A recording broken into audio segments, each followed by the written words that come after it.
কোষ কোষ সম্পর্কে আলোচনা করব এবং এখান থেকে দেখবো কি কি কোশ্চেন হচ্ছে পরীক্ষায় আসে এই প্রশ্নগুলো আলোচনা করব। বিগত আহ, বছরের যে পরীক্ষাগুলো হয়েছে এই কোর্স সম্পর্কিত যে কোশ্চেন গুলো এসেছে সেগুলো আলোচনা করব এবং ধরে ধরে প্রত্যেকটা কোশ্চেন আমরা আলোচনা করব এবং আহ, প্রত্যেকটা কোশ্চেন ভালো করে বোঝার চেষ্টা করবো কি বলো। আচ্ছা,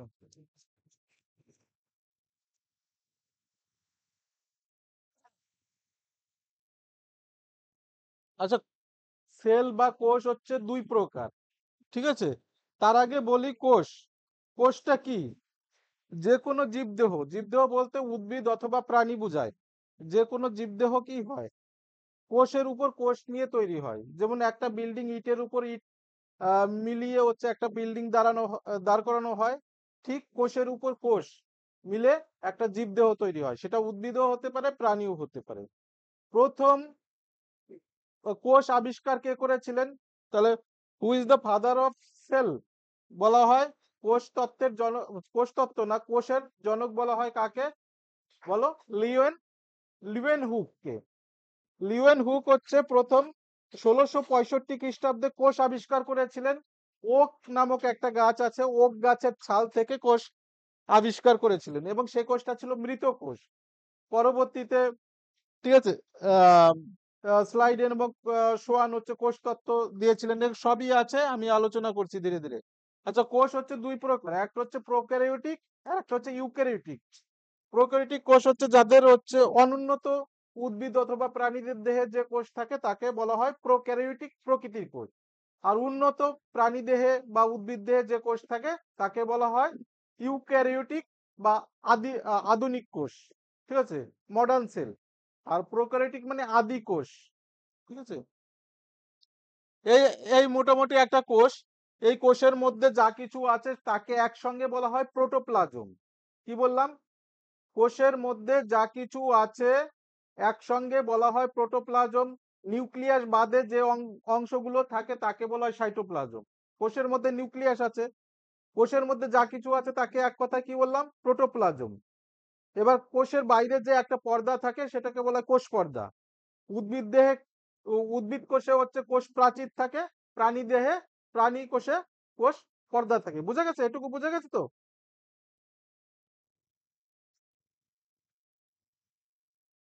লিওয়েন হুক। হ্যাঁ, ও সরি, আমি ভুল হয়ে গেছে, আমি রবার্ট হুক বলবো, লিওয়েন হুক বলে ফেলেছি।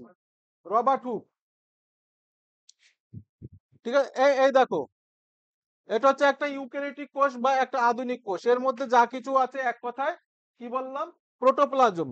নিউক্লিয়াস বাদে যা আছে তাকে বলা হয় সাইটোপ্লাজম। আহ বুঝতে পেরেছো? এগুলো আমি প্রত্যেকটা কোষের যে অঙ্গাণুগুলো সেগুলো আমরা পরপর ধীরে ধীরে আলোচনা করব এবং কোন অঙ্গাণুর কি কাজ, ঠিক আছে, সেগুলো আলোচনা করা হবে।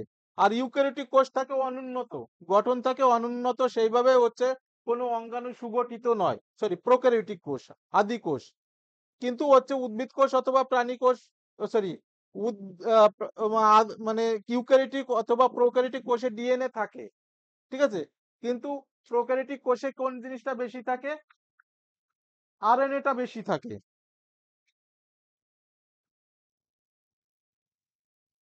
প্রোক্যারিওটিক কোষ পাওয়া যায় কোথায়? প্রোক্যারিওটিক আদি কোষ পাওয়া যায় ব্যাকটেরিয়া, ব্লু অ্যালগি মানে হচ্ছে সবুজ শৈবাল, এগুলোতে। তা সায়ানো ব্যাকটেরিয়া, এদের কোষ হচ্ছে প্রোক্যারিওটিক প্রকৃতির, ঠিক আছে। এই একটা প্রোক্যারিওটিক বা আদি কোষের এখানে দেখানো হয়েছে, ঠিক আছে। প্রোক্যারিওটিক সম্পর্কে বিশেষ কিছু আসবে না, যা কিছু আসে প্রশ্ন আসে ইউক্যারিওটিক সম্পর্কে। জীবদেহের ক্ষুদ্রতম এককের নাম কোষ, আমি যেটা বললাম, ঠিক আছে। ফান্ডামেন্টাল ইউনিট অফ এ, মানে ইয়ে কি বলবো, life. Fundamental unit of a life is a cell. জীবদেহের, ঠিক আছে, সে উদ্ভিদ হোক অথবা প্রাণী হোক। আচ্ছা, কোষ নিয়ে তৈরি হয়, ঠিক আছে। সাপোজ তার আগে একটু আর একটু ফিজিক্স, যদি মানে পরমাণু নিয়ে তৈরি হয় মলিকুল, ঠিক আছে। মলিকুল মানে অণু, অণু দিয়ে তৈরি হয় বড় মানে অনেকগুলো অণু সাজিয়ে তৈরি হয় হচ্ছে ম্যাক্রো অণু, বড় অণু। সেই ম্যাক্রো অণু মিলিয়ে তৈরি হয় হচ্ছে অর্গানিল বা হচ্ছে কোষাঙ্গাণু।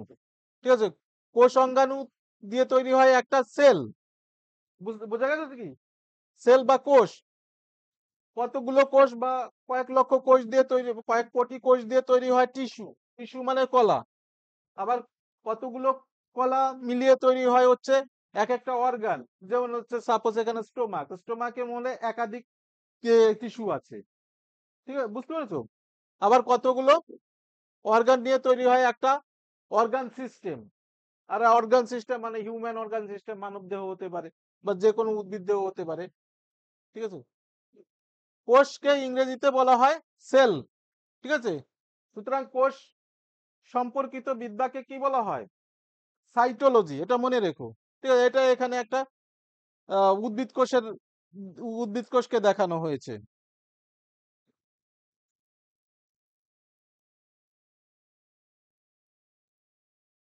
আচ্ছা, কোষ সম্পর্কিত বিদ্যাকে বলা হয় সাইটোলজি। কোষ সর্বপ্রথম আবিষ্কার কে করেছিলেন? Robert Hooke. আমি লিওয়েন হুক বলে ফেলেছিলাম। ঠিক আছে, লিওয়েন হুক মনে রেখো। তিনি কি কোষ আবিষ্কার করেছিলেন? একটা মৃত কোষ। ইনি হচ্ছেন রবার্ট হুক। কিসের? ওক গাছের ছালের থেকে যে ছালের যে কোষ, ওক গাছের, ওক ট্রি। অ্যাকচুয়ালি ওক হচ্ছে ওই তোমার দেখবে হোমিওপ্যাথি ওষুধের আহ, একটা রাবারের মতো একটা কাঠের করানো হয় না, গুজে দেওয়া হয় না কাঠ দিয়ে, মুখ বন্ধ করার, ওইটা ওকের ওক ট্রি দিয়ে তৈরি হয়। ঠিক আছে, তাহলে রবার্ট হুক হচ্ছে কোষ আবিষ্কার কত সালে করেছিলেন? 1665 সালে। তারপরে জীবিত কোষ আবিষ্কার করেছিলেন লিওয়েন হু। ঠিক আছে, কত সালে? 1674 সালে। ডিফারেন্স প্রায় হচ্ছে 9 বছর, 65 তারপরে 74। ইনি হচ্ছেন লিওয়েন হুক। আচ্ছা, সমগ্র জীবদেহ কোষ দিয়ে তৈরি, এই সিদ্ধান্ত দিয়েছিলেন স্লাইডেন অ্যান্ড সোয়ান।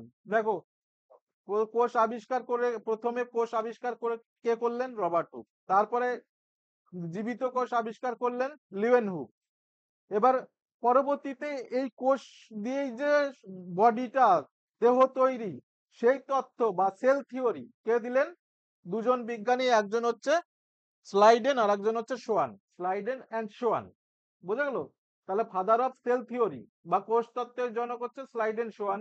জীবিত কোষ আবিষ্কার করেছিলেন লিওয়েন হুক। ঠিক আছে, আর মৃত কোষ আবিষ্কার করেছিলেন রবার্ট হুক। মনে রেখো, বারবার রিপিট করছি কারণ এগুলো পরীক্ষায় আসে তার জন্যই। ঠিক আছে, এটা আরো অনেক মানে প্রায় আরো 100 বছরের, 100 বছর নয়, আরো 70 বছর পরে, 1700 কত 1600 দেখলাম, প্রায় 200 বছর পরে। বুঝতে পেরেছো? 1674 ছিল তো, প্রায় 150 বছর এরকম হবে। সব থেকে ছোট কোষ হচ্ছে মাইকোপ্লাজমা। এগুলো বিশ্বের সব থেকে স্মলেস্ট সেল। সব থেকে ছোট কোষ কাকে বলা হয়? মাইকোপ্লাজমা। আর সব থেকে বড় কোষ, বলো? হ্যাঁ, উট পাখির ডিমের, ডিমটা একটা কোষ নয়, উট পাখির ডিমের যে সেলগুলো আছে, সেই কোষ বা সেই সেলগুলো সব থেকে বড়। বোঝা গেল? আর যদি বলি মানব দেহের সব থেকে ছোট কোষ, মানব দেহের, সে মানে মেল হতে পারে, ফিমেল হতে পারে, বলো? স্পার্ম সেল বা শুক্রাণুর কোষ হচ্ছে সব থেকে ছোট। ঠিক আছে, আর সব থেকে বড় কোষ হচ্ছে মানব দেহের, নাম আয়তনের দিক দিয়ে যদি বড় বলি, ডিম্বাণু। ঠিক আছে, ফিমেলের ডিম্বাণু। ঠিক আছে, ওভাম, আর ওভাম সেল। আর যদি বলি লম্বার দিক দিয়ে বড় কোষ, স্নায়ু কোষ। আচ্ছা, এগুলো আলোচনা করা হলো। ছোট কোষ, ডিম্বাণু সেল। আচ্ছা, মানবদেহের সব থেকে লম্বা কোষের যে নিউরন, এটা নিউরন। নিউরনের কিন্তু হচ্ছে কি থাকে না জানো? নিউরনে কোন অঙ্গাণুটা থাকে না? কথা বলো না, সেন্ট্রোজোম থাকে না। নিউরনের সেন্ট্রোজোম থাকে না, এই জন্য নিউরন বিভাজিত হতে পারে না। এই জন্য একটা জীবদেহ, অবশ্যই প্রাণী প্রাণী যখন জন্মগ্রহণ করে যতগুলো স্নায়ুকোষ নিয়ে জন্মায় সেই সংখ্যা আর বাড়ে না, বরং কমে।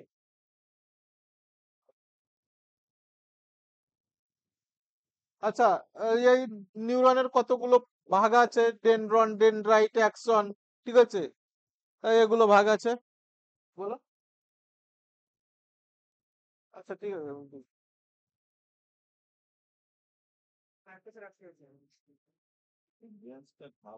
নড়া নড়াচড়া লাগলো ঠিক আছে,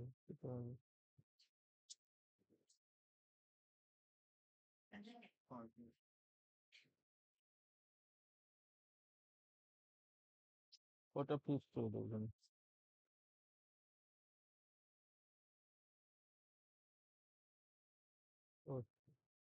চেঞ্জ করতে হবে তোমাদের,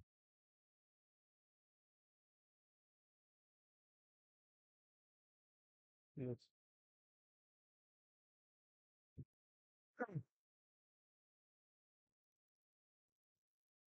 স্নায়ুকোষ বিভাজিত হতে পারে না কারণ স্নায়ুকোষে কোনো সেন্ট্রোজোম থাকে না। স্নায়ু মানে কোষ বিভাজনে সহায়তা করে সেন্ট্রোজোম।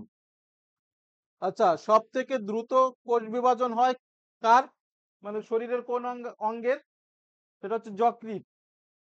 লিভারের সেলে, লিভারের কোষে কিন্তু প্রচুর পরিমাণে সেন্ট্রোজোম থাকে, এই জন্য লিভার সেল হচ্ছে দ্রুত বিভাজিত হয়ে, ধরো হচ্ছে কোনো ক্ষতিগ্রস্ত, আমরা অনেক সময় যে খাবারগুলো খাচ্ছি অনেক সময় লিভারের সেল মারা যায়, এবার সেটাকে রিকভার বা পুনরুৎপাদন উৎপাদন করে ঠিক করে দেয় হচ্ছে লিভার, মানে ওই কে করে, সেন্ট্রোজোম।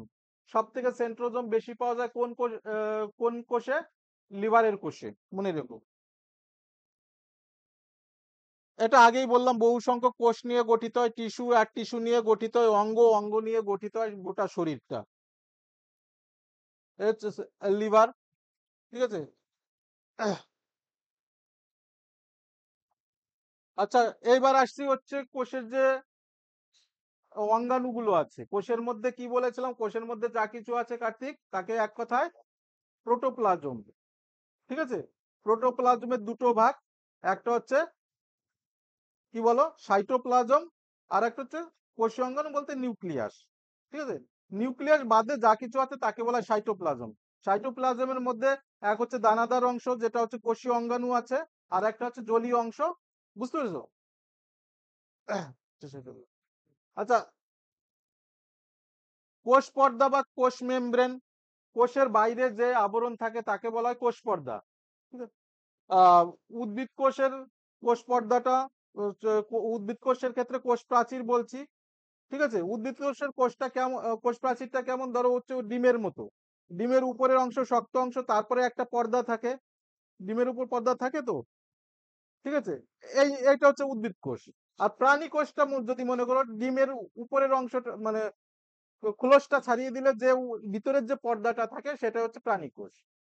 তাহলে উদ্ভিদ কোষে কোষ প্রাচীর এবং কোষ পর্দা দুটোই থাকে, কিন্তু প্রাণী কোষে শুধুমাত্র কোষ পর্দা থাকে, বোঝা গেল? তো কোষ পর্দা কি দিয়ে তৈরি? প্রোটিন, লিপিড, প্রোটিনের একটা স্তর দিয়ে তৈরি, মনে করো প্রোটিন দিয়ে তৈরি কোষ পর্দাটা। আর কোষ প্রাচীর কি দিয়ে তৈরি? উদ্ভিদের ক্ষেত্রে সেলুলোজ দিয়ে তৈরি। কোষ পর্দা নরম হওয়ার কারণে উদ্ভিদ প্রাণী দেহ হচ্ছে সফট হয়, নরম হয়। কোষ প্রাচীর শক্ত হওয়ার কারণে উদ্ভিদ দেহ শক্ত হয়। বোঝা গেল কি? এটুকু বুঝতে পেরেছো? কোষ প্রাচীর শক্ত, এই জন্য উদ্ভিদ দেহ কাঠ, যে কোনো গাছ হচ্ছে শক্ত হয়। আচ্ছা, উদ্ভিদ কোষ এবং প্রাণী কোষে কোষ পর্দা পাওয়া যায়। কোষ পর্দা প্রোটিন দিয়ে তৈরি বললাম, এই যে উপরের অংশ হচ্ছে কোষ পর্দা। আচ্ছা, কোষ প্রাচীর, কোষ প্রাচীর এটা রবার্ট হুক আবিষ্কার করেছিলেন, ইংলিশ সায়েন্টিস্ট, মানে ইংলিশ সায়েন্টিস্ট মানে হচ্ছে আহ ব্রিটেনের সায়েন্টিস্ট, ইংল্যান্ডের। ডিসকভার দ্য সেল ওয়াল 1665 সালে। ওই যে বছর উনি হচ্ছে কোষ আবিষ্কার করলেন সেই বছরই কোষ প্রাচীরটাও আবিষ্কার করেছিলেন। অ্যাকচুয়ালি উনি কাজ করেছিলেন কি কি কোষের উপর ভিত্তি করে? উদ্ভিদ কোষ। বললাম না, ওক গাছের ছাল, উদ্ভিদ কোষ এবং মৃত কোষ আবিষ্কার করেছিলেন, এবং তিনি কোষ প্রাচীর আবিষ্কার করেছিলেন, রবার্ট হুক। আচ্ছা, কোষ প্রাচীর কেবলমাত্র উদ্ভিদ কোষে পাওয়া যায়, ক্লিয়ার তো? কোষ প্রাচীর তৈরি হয় কি দিয়ে? সেলুলোজ দিয়ে তৈরি। সেলুলোজ কি? এক ধরনের অপাচ্য শর্করা। প্রাণী দেহে আমার সাধারণত সেলুলোজ হজম হয় না, বুঝতে পেরেছো? সেলুলোজ এক ধরনের শর্করা, আমরা সেইটাকে হজম করতে পারি না, বোঝা গেল কি? যেমন সেলুলোজটার উদাহরণ যদি বলি, ওই কলা গাছের যে থোর আছে না, যদি হচ্ছে মানে কেটে ভাঙো, একটা সুতো সুতো সুতো মতো বেরোয় না, ওটাই হচ্ছে সেলুলোজ। ওটা হজম হয় না। এবার আসছে মাইটোকন্ড্রিয়া। ঠিক আছে, মাইটোকন্ড্রিয়া হচ্ছে সব থেকে গুরুত্বপূর্ণ। ঠিক আছে, সবই গুরুত্বপূর্ণ, তার মধ্যে সব থেকে গুরুত্বপূর্ণ অঙ্গাণুর মধ্যে মাইটোকন্ড্রিয়া। কোথায় থেকে? কোষে থাকে। এর প্রধান কাজ কি? এর প্রধান কাজ হচ্ছে শক্তি তৈরি করা। ঠিক আছে, power house of a cell. কোষের শক্তিঘর কাকে বলা হয়? মাইটোকন্ড্রিয়াকে।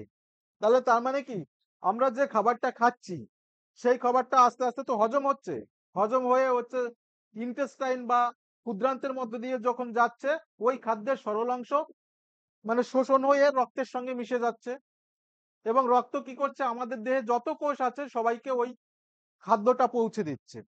এবার ওই খাদ্যটা হচ্ছে কোষের মধ্যে ঢুকছে কিভাবে? অভিস্রবণ প্রক্রিয়ায়। বোঝা গেল কি? অভিস্রবণ প্রক্রিয়ায় কোষের মধ্যে ওই রক্তর সঙ্গে ওই খাদ্যটা পৌঁছায়। এবার কোষের মধ্যে যখনই পৌঁছে গেল, ওই খাদ্যটা কোথায় মানে জ্বালানি হিসাবে কার হচ্ছে, সরি, কাঁচামাল হিসাবে মাইটোকন্ড্রিয়া ইউজ হচ্ছে।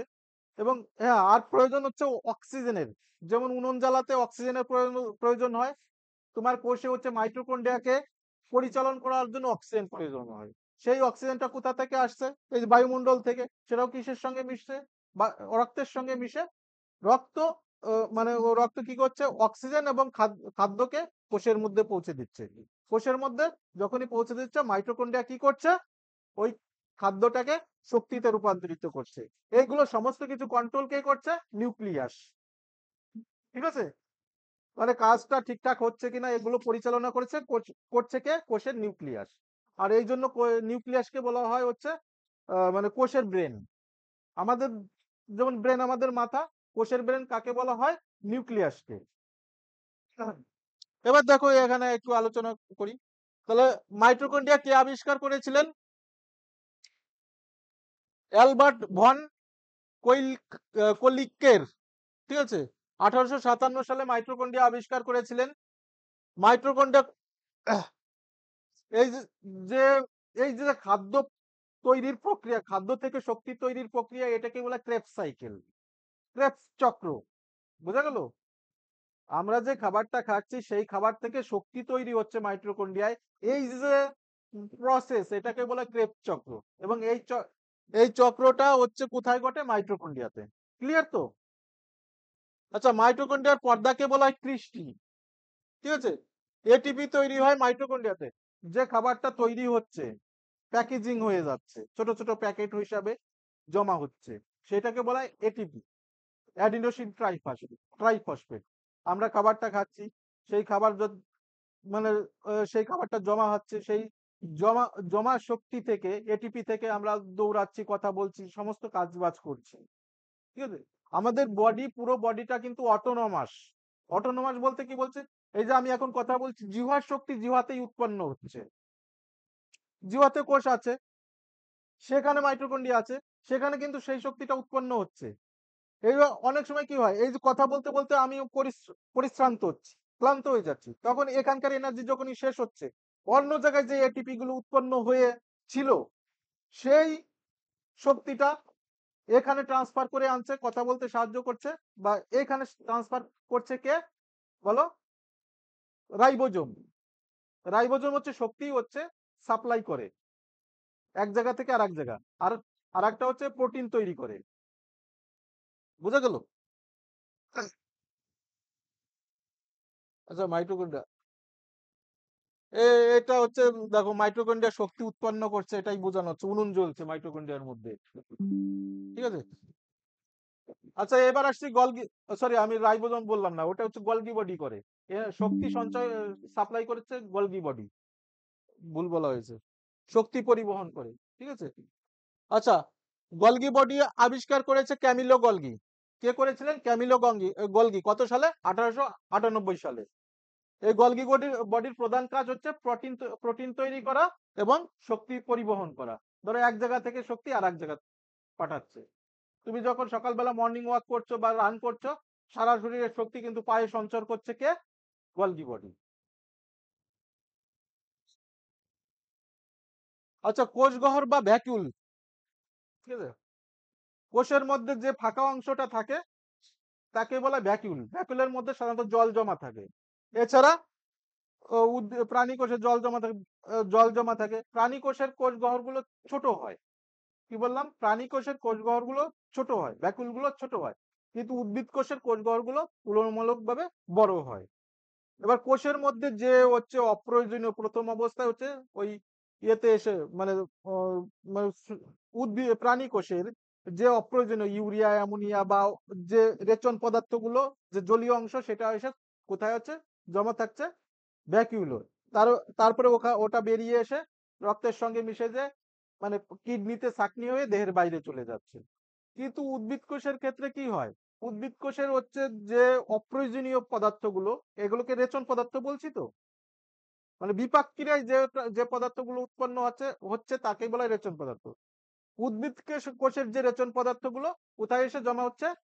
ওই ভ্যাকুইলে, মানে কোষ গহ্বরে। ঠিক আছে?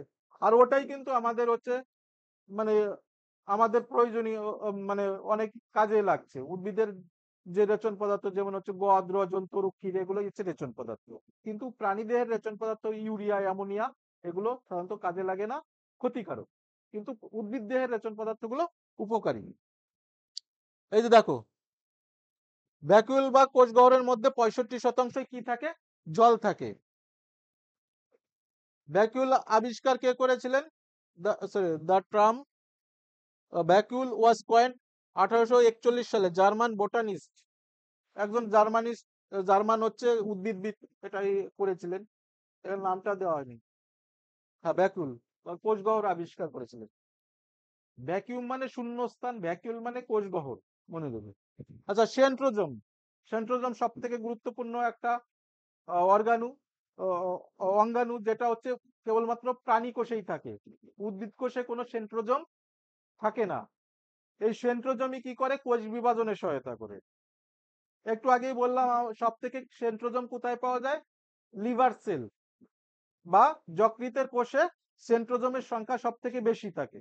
এই জন্য যকৃতের কোষ সব থেকে বেশি দ্রুত বিভাজিত হতে পারে। উদ্ভিদ কোষের ক্ষেত্রে সেন্ট্রোজোম থাকে না, তার ফলে এখানে অ্যাস্ট্রাল রশ্মির মাধ্যমে কোষ বিভাজন হয়। আচ্ছা, সেন্ট্রোজোম কে আবিষ্কার করেছিলেন? থিওডোর বোবে রিক। সেন্ট্রোজোম নামকরণের কৃতিত্ব দেওয়া হয়, তবে সেন্ট্রোজোম আবিষ্কারের কৃতিত্ব এডওয়ার্ড ভ্যান বেনেডেন এবং ওয়ালথার ফ্লেমিং উভয়কেই দেওয়া হয়। এগুলো খুব কম আসে যে কে আবিষ্কার করেছিলেন, কিন্তু কাজগুলো এগুলোই আসে। আচ্ছা, সব থেকে বেশি পাওয়া যায় যকৃতের কোষে। আচ্ছা, সেন্ট্রোজোম পাওয়া যায় না নিউরনে।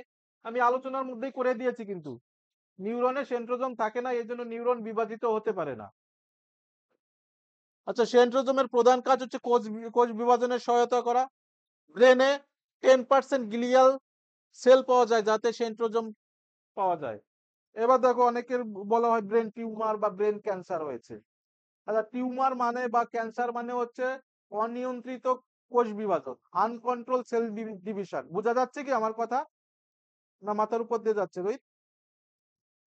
না আরো স্লো করব? ঠিক আছে, দেখো, অনেক সময় বলি না হচ্ছে তার হচ্ছে ব্রেন ক্যান্সার হয়েছে। তাহলে ব্রেন ক্যান্সার মানেই হচ্ছে কোষ বিভাজন, অনিয়ন্ত্রিত কোষ বিভাজন, যেখানে ব্রেনের মধ্যে হচ্ছে কোষ বিভাজনের কোনো নিয়ন্ত্রণ নেই, যেখানে সেখানে কোষ বিভাজিত হয়ে ফুলে যাচ্ছে, টিউমার হচ্ছে, তাই তো? কিন্তু আমি বললাম তো, ব্রেনে হচ্ছে কোনো হচ্ছে ব্রেনের বা স্নায়ু কোষে কোনো সেন্ট্রোজোম থাকে না, বলেছি তো। তাহলে সেন্ট্রোজোম যেখানে থাকছে না সেখানে তো কোষ বিভাজন হওয়ার প্রশ্নই নেই। তাহলে ব্রেন ক্যান্সার হওয়ার প্রশ্নই থাকে না। প্রশ্ন আসছে তো? কিন্তু অ্যান্সারটা হবে যে ব্রেনের যে কোষ, স্নায়ু কোষ থাকে, তার মধ্যে 90% থাকে স্নায়ু কোষ, আর তার মধ্যে 10% থাকে গ্লিয়াল সেল। গ্লিয়াল সেল অন্য ধরনের কোষ 10%-এর মতো, ওই গ্লিয়াল সেলে সেন্ট্রোজোম থাকে, আর ওই গ্লিয়াল সেলের সেন্ট্রোজোমই হচ্ছে কোষ বিভাজন করে, আর ওরাই কিন্তু হচ্ছে ক্যান্সারের জন্য দায়ী। তাহলে যদি ইনডাইরেক্টলি প্রশ্ন জিজ্ঞাসা করে ক্যান্সারের জন্য দায়ী কোন কোষ, অপশনে থাকবে স্নায়ু কোষ, গ্লিয়াল সেল, তাহলে কি হবে গ্লিয়াল সেল। ঠিক আছে, এদের মধ্যে সেন্ট্রোজোম থাকে। বা ডাইরেক্টলি জিজ্ঞাসা করতে পারে কোন কোষের মধ্যে সেন্ট্রোজোম থাকে, স্নায়ু কোষ অথবা গ্লিয়াল সেল, তাহলে গ্লিয়াল সেল হবে।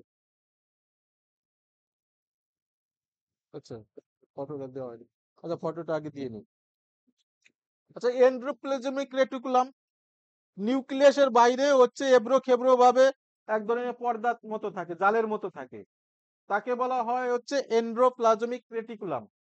এন্ডোপ্লাজমিক রেটিকুলাম দু রকম হয়, যার উপর হচ্ছে রাইবোজোম, দানা দানা রাইবোজোম থাকে, তাদেরকে বলে অমসৃণ এন্ডোপ্লাজমিক রেটিকুলাম। আর যাদের উপর কোনো রাইবোজোম থাকে না তাদেরকে বলা হয় মসৃণ এন্ডোপ্লাজমিক রেটিকুলাম। বুঝা গেল? তাহলে দেখো, কোষের দৃঢ়তা প্রদান করে, কোষের যে মানে দৃঢ়তা বলতে কোষটা যে শক্তপোক্ত কাঠামো সেটা প্রদান করে এন্ডোপ্লাজমিক রেটিকুলাম। আর দেহের দৃঢ়তা প্রদান করে কে? কোষের পর্দা। প্রাণীদের দেহের কোষ পর্দা নরম হয়, এজন্য প্রাণী দেহ নরম হয়, কিন্তু উদ্ভিদ দেহে কি থাকে? কোষ প্রাচীর থাকে, সেটা শক্ত হয়, এর জন্য উদ্ভিদ দেহ কঠিন হয়, শক্ত হয়। আচ্ছা, অমসৃণ এন্ডোপ্লাজমিক রেটিকুলামে প্রোটিন তৈরি হয়। প্রোটিন অ্যাকচুয়ালি তৈরি কে করে? রাইবোজোম প্রোটিন তৈরি করে।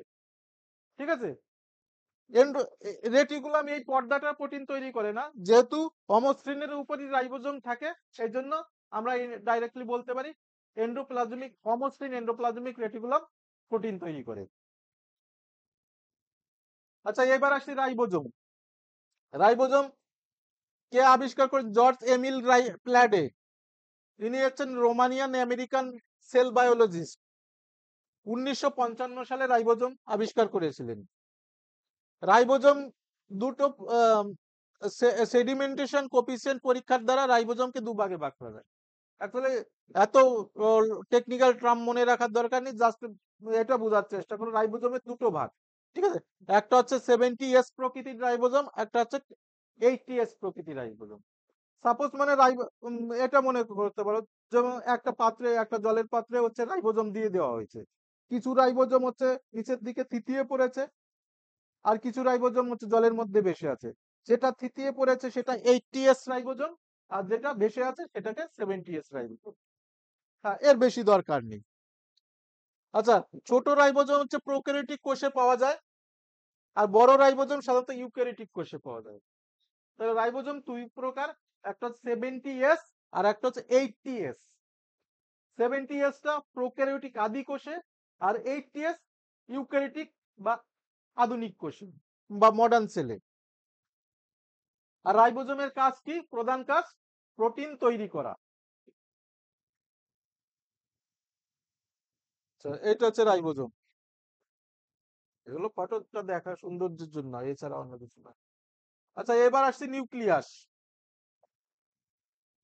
আমি বলেছিলাম নিউক্লিয়াস, এটা মনে রেখো, নিউক্লিয়াস আবিষ্কার করেছিলেন রবার্ট ব্রাউন। রবার্ট ব্রাউন হচ্ছে নিউক্লিয়াস আবিষ্কার করেছিলেন, কোষের নিউক্লিয়াস। আর যদি বলি পদার্থবিজ্ঞানী নিউক্লিয়াস কে আবিষ্কার করেছিলেন বলো? পদার্থবিজ্ঞানের যে পরমাণু নিউক্লিয়াস আবিষ্কার করেছেন রাদারফোর্ড।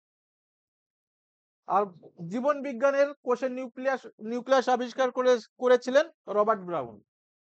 বুঝা গেল তো? কত সালে? 1831 সালে। কোষের ব্রেন বলা হয় নিউক্লিয়াসকে, মানে কোষের যাবতীয় কাজকর্ম কে করে? নিউক্লিয়াস করে, মানে কন্ট্রোল করে। যেমন তোমার দেহ, হাত পা, তোমাকে এখন দৌড়াতে যেতে হবে, কে? ব্রেন নির্দেশ দিচ্ছে। আর কোষের মধ্যেও ঠিক নিউক্লিয়াসটাই হচ্ছে সমস্ত কাজকর্ম করে। নিউক্লিয়াসের চারটে ভাগ, শুভজিৎ বুঝতে পারছো তো? নিউক্লিয়াসের চারটে ভাগ, মানে কোষের মধ্যে যাচ্ছি, অনেক কিছু আছে, মাইটোকন্ড্রিয়া, সেন্ট্রোজোম, লাইসোজোম আছে, আর আছে নিউক্লিয়াস। নিউক্লিয়াসকে এবার ধরলাম, নিউক্লিয়াসের দেখলাম যে নিউক্লিয়াস কটা ভাগে ভাগ করে? 4 ভাগে। নিউক্লিয়াসের বাইরের যে পর্দা থাকে তাকে বলা হয় নিউক্লিয় পর্দা। বোঝা গেল? নিউক্লিয় পর্দা। আর নিউক্লিয়াসের মধ্যে যে জালের মতো অংশ থাকে তাকে বলা হয় নিউক্লিয় জালিকা, যেটাই পরবর্তীতে হচ্ছে ক্রোমোজোম। বোঝা গেল?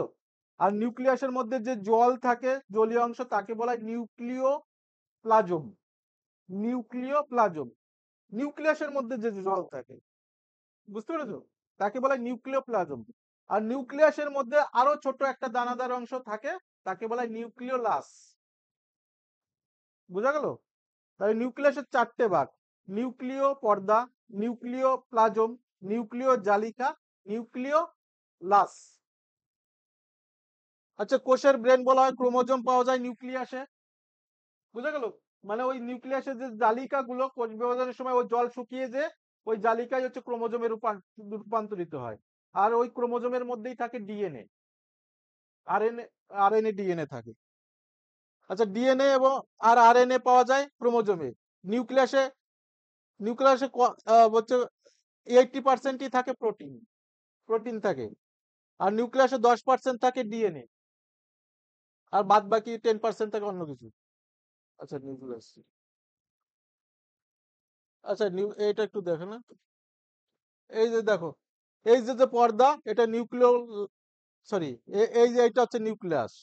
এই এই পর্দাটা হচ্ছে নিউক্লিয় পর্দা, তারপর নিউক্লিয় প্লাজম, নিউক্লিওলাস, আর নিউক্লিয় জালিকা হচ্ছে জলের মতো। আচ্ছা, লাইসোজোম এইবার আসছি। লাইসোজোমকে বলা হয় আত্মগতি থলি, সুইসাইড ব্যাগ। লাইসোজোমের কাজ কি? ধরো যে কোষটা মারা যায়, অপ্রয়োজনীয় কোষগুলোর মধ্যে যে লাইসোজোম থাকে, সেই লাইসোজোমটার মধ্যে একটা হচ্ছে এনজাইম থাকে, লাইসোপ্লাজম। ঠিক আছে, আহ, ওটার নামটা মনে পড়ছে না। ওটা ব্লাস্ট হয়ে হচ্ছে কোষটাকেই নষ্ট করে দেয়। ঠিক আছে, অর্থাৎ হচ্ছে মৃত কোষকে নষ্ট করে লাইসোপ্লাজম। দেহের বাইরে, মানে মৃত কোষ যদি শরীরের মধ্যে থাকে ক্ষতিকারক হয়, সেটাকে নষ্ট করে ভ্যানিশ করে দেয় লাইসোপ্লাজম। বুঝতে পেরেছো? অনেক সময় মৃত কোষ ধ্বংস করতে যে জীবিত কোষকেও ধ্বংস করে ফেলে, এই জন্য সুইসাইড, আত্মঘাতী থলি বলা হয় লাইসোজোমকে। লাইসোজোম আবিষ্কার কে করেছিলেন? আচ্ছা, ক্রিস্টিয়ান ডে ডুবে ডিসকভার লাইসোজোম 1955 সালে আবিষ্কার করেছিলেন, তার জন্য নোবেল পুরস্কার পেয়েছিলেন 1974 সালে। আচ্ছা, লাইসোজোম এইটাই হাইড্রোলাইটিক এনজাইম থাকে, যেটা হাইড্রোলাইটিক এনজাইম বা হাইড্রোলেটিক এনজাইম, সেটা কি করে? ওই কোষটাকে নষ্ট করে দেয়। লাইসোজোমের মধ্যে একটা বিষ থাকে, জলীয় অংশ, সেটাকে বলা হাইড্রোলাইটিক। ওটা ব্লাস্ট হয়ে গেলে কোষটাই নষ্ট হয়ে যায়। লোহিত রক্ত কণিকায় লাইসোজোম পাওয়া যায় না। লোহিত রক্ত কণিকা 120 দিন পরে তো মারা যায়। তাহলে মারা গেলে সেই লোহিত রক্ত কণিকা তো ওই ডেড লোহিত রক্ত কণিকার ডেড বডি সারা শরীরে ঘুরে বেড়াবে। তাহলে ওকে ধ্বংস কে করে? ওই লোহিত রক্ত কণিকা গুলো যখন স্প্লিনে যায়, প্লিহাতে যায়, প্লিহাকে বলা হয় লোহিত রক্ত কণিকার কবরখানা, ওখানে যে ধ্বংসপ্রাপ্ত হয়। লাইসোজোমকে আত্মঘাতী থলি বলা হয়, আলোচনা করলাম। লাইসোজোমকে শরীরের অ্যাটম বোম বলা হয়, কারণটা তো বুঝতেই পারছো। এবার আসছি প্রোটোপ্লাজম। আচ্ছা, আচ্ছা, এটা চেক বা ফিজিওলজিস্ট অ্যান্ড অ্যানাটমিস্ট jan ইভেনজেলিস্টা পার্কেনজি, পার্কেনজিটাই মনে রেখো, পার্কেনজি ওটা প্রোটোপ্লাজম আবিষ্কার করেন। এত কিছু দরকার নেই, পার্কেনজি মনে রাখলেই হবে। প্রোটোপ্লাজম আবিষ্কার করেছিলেন 1839 সালে। সালটা এটা ইতিহাস নয়, সাল তোমাকে জিজ্ঞাসা করবে না, জাস্ট হচ্ছে আমি ইনফরমেশন দিয়ে রাখার জন্য। প্রোটোপ্লাজমে 80%ই জল থাকে। ঠিক আছে, প্রোটোপ্লাজমের 1% জল কমে গেলে পিপাসা লাগে। আমি কি বলেছিলাম? প্রোটোপ্লাজম অ্যাকচুয়ালি কোষের মধ্যে যা কিছু আছে তাকেই বলা হয় প্রোটোপ্লাজম। এই প্রোটোপ্লাজমের মধ্যে ধরো দুটো ভাগে ভাগ করলাম। একটা হচ্ছে কোষ অঙ্গাণু, যার মধ্যে হচ্ছে নিউক্লিয়াস, গলগি বডি, অ্যানোতেনো আছে। আর যে জলীয় অংশ তাকে বলা হয় সাইটোপ্লাজম। তাহলে এই টোটাল যদি জল হিসাব করা যায়, 80% থাকে জল, 80% থাকে জল, আর 10% থাকে অঙ্গাণুগুলো, কোষ অঙ্গাণুগুলো। আমাদের শরীরে যদি প্রোটোপ্লাজমে 1% জল এর ঘাটতি হয়, তখনই কিন্তু আমাদের পিপাসা লেগে যায়। ঠিক আছে, প্রোটোপ্লাজম দুই প্রকার, একটা হচ্ছে সাইটোপ্লাজম এবং নিউক্লিওপ্লাজম। অর্থাৎ হচ্ছে নিউক্লিয়াস ছাড়া বাইরের যে জলীয় অংশ তাকে বলা হচ্ছে সাইটোপ্লাজম, আর নিউক্লিয়াসের মধ্যে যে জল থাকে তাকে বলা হয় নিউক্লিওপ্লাজম। বুঝতে পেরেছো? এই দেখো, প্রোটোপ্লাজমের দুটো ভাগ, টোটালটাকেই বলছি, ভিতরে যা আছে প্রোটোপ্লাজম তাকে দুটো ভাগে ভাগ করেছি, একটা হচ্ছে সাইটোপ্লাজম, একটা হচ্ছে নিউক্লিয়াস। সাইটোপ্লাজমের হচ্ছে কি কি থাকে, সেল মেমব্রেন কোষ পর্দা, তারপর সেল অর্গান, কোষ অঙ্গাণু, এবং সেল ফ্লুইড এবং তরল অংশ। হ্যাঁ, প্রত্যেকটা কোষেই তো প্রোটোপ্লাজম আছে, মানে সারা শরীরের প্রোটোপ্লাজম। সারা শরীর মানেই কোষ, কোষ পর্দা বাদ দিলেই যেটা থাকছে সেটাই প্রোটোপ্লাজম। আচ্ছা, এইটা এর পরের দিন আমি হচ্ছে এই রিলেটেড হচ্ছে যে কোশ্চেন গুলো হয়, এমসিকিউ কোশ্চেন, ধরো 50-60টা কোশ্চেন আমি বা হচ্ছে মানে এরকম কোশ্চেন আমি করিয়ে দেবো। ঠিক আছে, তাহলে থাকে এই পর্যন্তই। তোমরা যে প্রয়োজন হয় একটু ফাস্ট করে রিপিট করে দেখে নিও, মানে স্পিড বাড়িয়ে দেখে নিলে কি হবে, পরে যখন আমি, কেউ দেখে না, দেখছে না নাকি?